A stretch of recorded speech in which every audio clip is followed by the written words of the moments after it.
What's up, Internet? What's going on? What are you doing?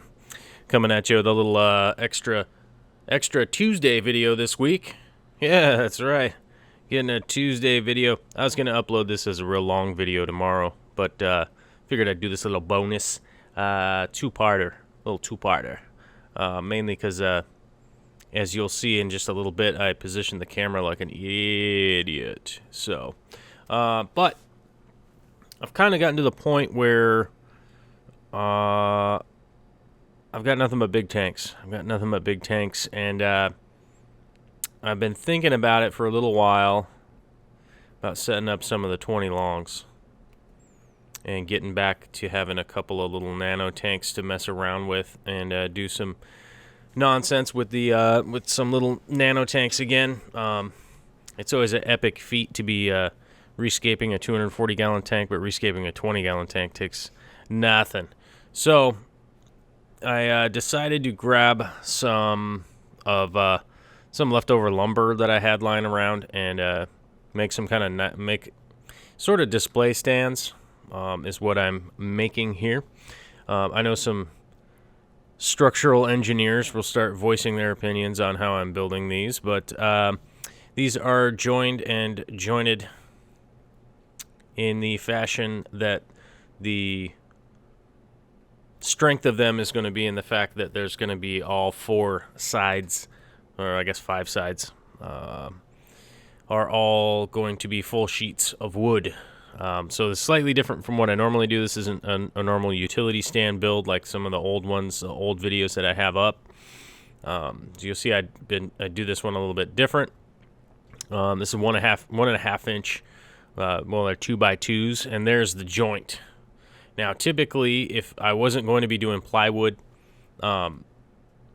wrap around this whole thing, I would never do the joints like that. I would normally stagger them and what's the word I'm looking for? Some cross cuts and whatnot. But because it's going to be a full wrapped stand with plywood, it's not a big deal to have these, sort of superficial joints, because laterally the strength is going to be from the whole pieces of wood running the full length of the sides, of all four sides going around and the top. That's where all the strength is going to come from those full stretches put together. I also used a compound joint instead of wood glue on this one, mainly because I got a bunch of tubes of compound joint. And or joint compound joint compound. Oh, all right, well, joint compound, and so I'm just using that up. I got a bunch of tubes of it, so I'm just using it up. But this is kind of a overall shot. Once I'm kind of done to the point today, I'm gonna go ahead and stain it, do the other two sides tomorrow, and I'll make a video of doing that with a slightly better camera angle than this that I shot here. It's just like, what the I'm like off by like 4 feet. Like 4 feet. But it was also a lovely day, beautiful day. Welcome to Seattle in February. It's apparently 62 degrees and sunny. Unbeknownst to me, apparently that's normal, right? It's not normal at all. But is it climate change? Is it climate change? Is it happening? Is it real? I don't know. But anyhow, I'm appreciating the nice weather while we got it.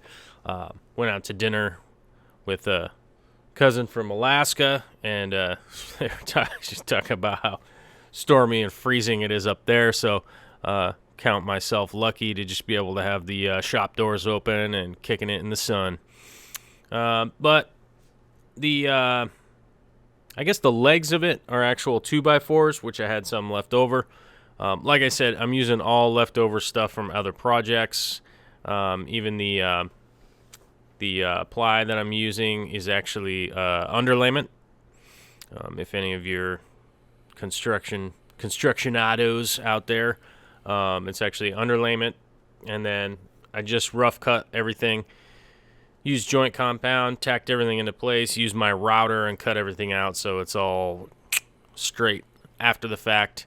Basically so I don't have to spend a ridiculous amount of time making sure that everything is perfectly straight. It's only a 20-gallon stand, so really talking about kind of minimal weight, really, when you get down to it, like only like 200 pounds. So it's It's not something that needs to be built insane. Just needs to be straight. Then level it out. Boom, boom, boom. Put it together. I'm gonna make like I said, I'm gonna make the door and show you guys how to do the cutout. How I like to do the cutout for the door and the stain and everything tomorrow. Here's a little bit of the finished product from the outside. You can see the edges are real nice.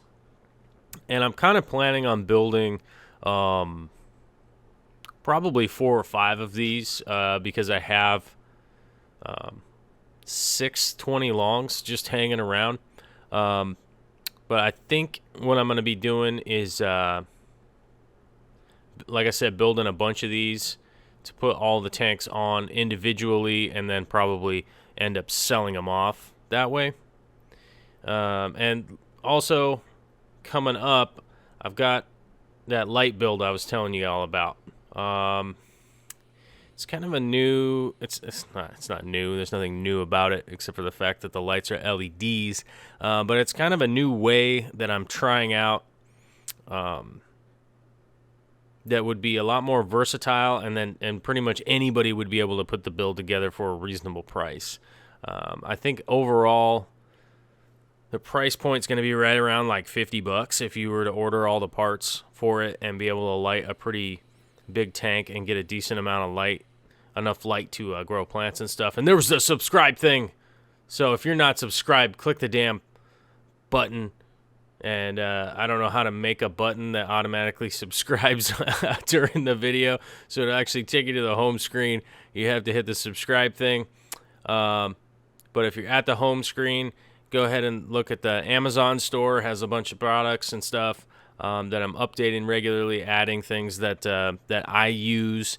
And anybody that's interested in things that I use and you're interested in where I get them, I order all my stuff through Amazon. You can go through that portal, and it also gives me a little bit of kickback for the advertising.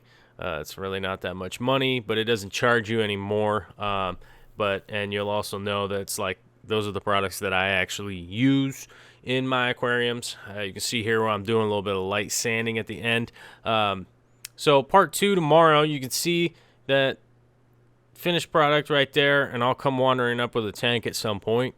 There I am. Bam. Oh, man, I just called it.